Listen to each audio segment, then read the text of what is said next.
কবর প্রতিদিন ডাক দিয়ে বলে আনা বাইতুদ দুধ। প্রত্যেকের কবর প্রত্যেককে ডেকে বলে, ও আল্লাহর বান্দা, জানো আমি পোকামাকড়ের ঘর, পোকামাকড়ের ঘর। তুমি তো সেই বান্দা যে একটা মশা কানের পাশ দিয়ে উড়ে গেলে তোমার ঘুম বন্ধ হয়ে যায়, চোখ মিলে যায়। একটা মশার গুনগুন আওয়াজ সহ্য করতে পারো না।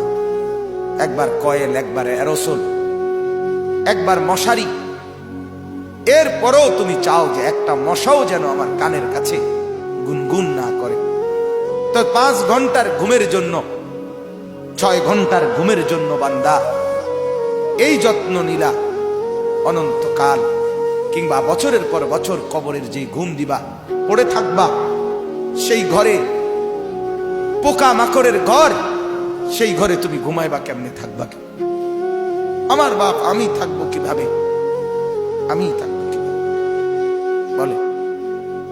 ভাবেন, আমিও ভাবি, আপনিও ভাবেন।